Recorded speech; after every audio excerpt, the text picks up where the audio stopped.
What's up minasang? Ohayo gozaimasu. So today minasang, nagpunta na naman ako sa magandang lugar na ito. So everyday off ko talaga. Nagpa-practice ako magpalipad ng drone kasi hindi pa tayo magaling na piloto eh. So today din minasang, I want to share to you minasang vlog minasang about 5 effective tips in learning Nihongo. So hindi ko talaga alam kung effective to sa inyo, but sa akin talaga very effective yung tips na ito. Based on my experience lang to minasang ha. So walang professional nga mga bla bla bla ganyan, based on my experience lang to, okay? So I hope magustuhan nyo to at sana may matutunan kayo. So before tayo mag-start, I want to give a big shout out kay Jofel Katauziram sa nag-request ito at sa dalawa nilang sensei, Adrian Sensei and Jipoy Sensei. Shout out sa inyong dalawa say.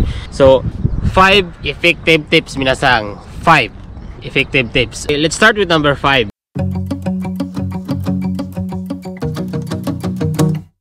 So isa sa natutunan ko talaga sa pag-aaral ng Nihongo is more on memorization talaga. Pero mahirap talaga siyang i-memorize pag yung nasa isip mo lang. So the best talaga is isulat mo siya para masanay yung kamay mo, tapos maalala mo yung spelling by spelling. Kasi in Nihongo talaga, wrong spelling is wrong. Ganito ang gawin nyo minasang. So kuha kayo ng any extra paper. So halimbawa ganito, yellow pad. Kuha kayo ng yellow pad. Tapos tupiin nyo ito ng 4 na beses. Lengthwise, parang ganito na siya. Dito minasang, ito yung sample kutuba, di ba? So I suggest talaga minasang, pag nag-aaral lang kayo, memorize nyo talaga yung mga kutuba na yan. Kahit konti lang yan, napakalaking tulong yan, mga gagamit nyo yan. Pag natupin nyo yan lengthwise, ganito na magiging itsura nya. So dito isulat nyo yung English. Ito, sulat nyo lahat ng English. Dito naman sa likod, isulat nyo lahat ng Nihongo. Tapos pag nasulat nyo na to, kuha pa kayo ng extra paper, sulat pa ulit kayo. Isulat nyo talaga hanggang sa masana yung kamay nyo na maalala nyo talaga yung spelling talaga. So pag natapos yun ang isulat yon, so parang pag sinulat mo talaga, kuha mo na, memoryado mo na. So ngayon naman, ang gagawin mo naman is paulit-ulit mo siyang i-memorize. Pag memorize mo, tingnan mo lang yung English, sabihin mo yung Nihongo meaning niya. So parang ganyan lang. So napaka-effective dito minasang, kasi pag nakalimutan mo lang talaga, nakalimutan mo yung Nihongo, baliktarin mo lang, kita mo na agad yung meaning niya. So tip na lang din minasang tip na lang din minasang sa paggawa ng ganito, tingnan nyo talaga mabuti, kasi minsan kasi ang meaning ng number 10 nalagay nyo sa number 11 sa likod. So iba na yung memorize tuloy. So kasi nangyayari din sa akin yun. So pag sinulat nyo ito, talagang tingnan nyo din na ang meaning nung sinulat nyo sa likod, ganon din sa harap, okay?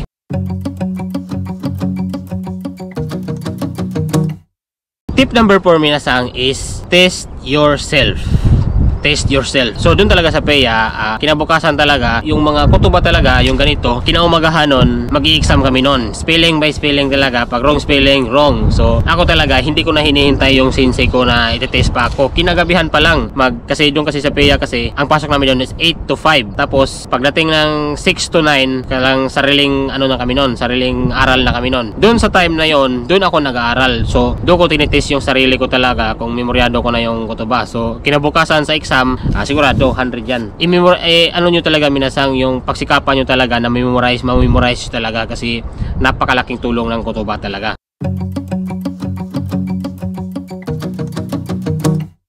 Memorize 1 pattern a day. So sa Nihongo minasang, sa pagsasalita ng Nihongo, meron siyang pattern. Halimbawa, ganito pattern na ganito, yung gusto.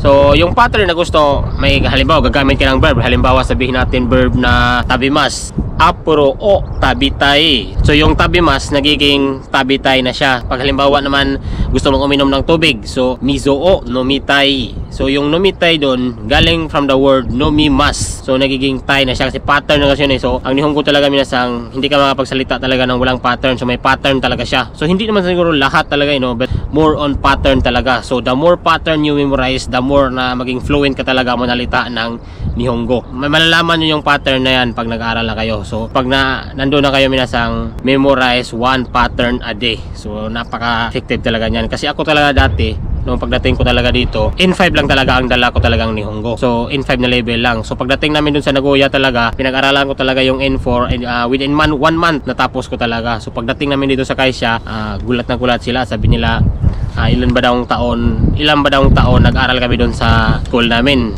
Sabi ko, 4 months lang. Sabi niya, ha? 4 months lang? Tapos ganyan ka na magnalita? Sa klase kasi namin, 14 kami, marami kami. So, pero dito talaga pagdating namin, sa company talaga namin, is 14 kami na Pilipino. Tapos 4 doon, yung mga ichibang. Ichibang means mga matatalino. So, isa ako sa mga matatalino. Nagyabang pa no. So isa ako sa matalino isa ako sa matalino kasi nung pagdating din talaga ng kuhay namin, isa din ako sa nag-translate. So yun yung minasang, the more pattern you have, the more fluently you speak. Okay?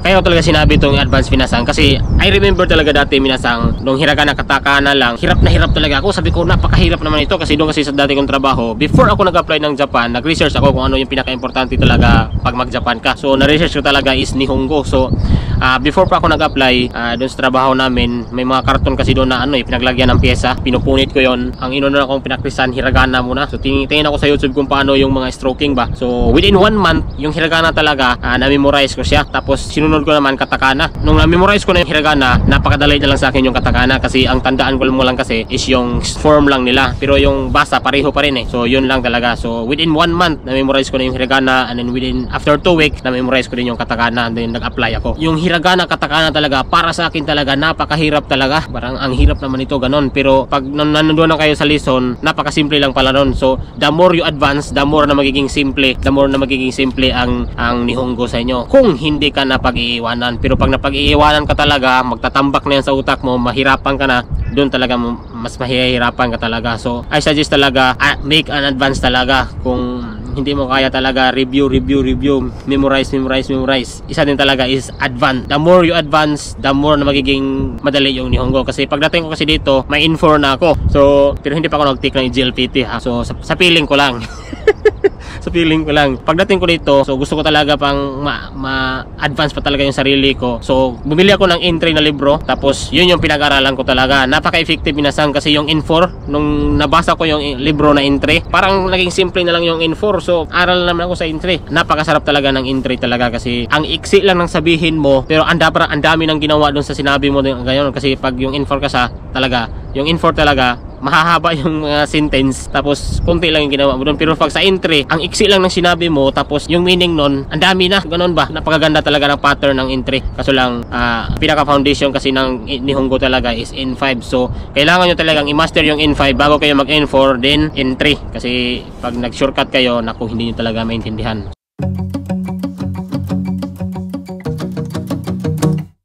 Okay, tip number 1 minasang, ito talaga yung pinaka-importante talaga para sa akin talaga. So before kayo mag-start naman talaga ng kung ano-ano sa buhay, kailangan mo talaga ng vitamin M. So iwan ko lang kung may vitamin M ba. So vitamin M talaga, para sa akin talaga, vitamin M stands for motivation.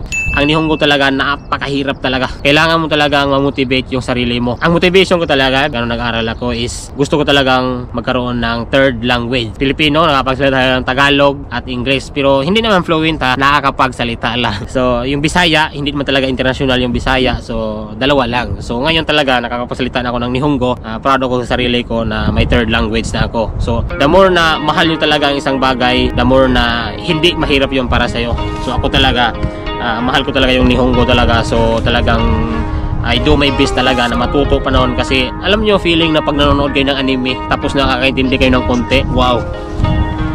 Tingnan nyo, alam nyo minsan pag nakapag-aaral na kayo, tapos nanonood kayo sa anime, tapos naintindihan nyo, di ba? Bilib na bilib kayo sa sarili nyo, nakakapag-intindi na ako, ganun ba? So yun yung motivation ko. So sa inyo din, find your motivation minasang, para hindi kayo hihinto kasi baka in the middle sa pag-aaral nyo, nahirapan kayo, nawalan kayo ng motivation, titigil kayo. So wag, find your motivation muna, tapos mag-aaral kayo, okay? So that's my tip minasang. So I hope may natutunan kayo. Good luck sa mga mag-aaral, sa mga mag-a-apply pa lang, good luck. So before tayo mag-end, I want to give a shout out.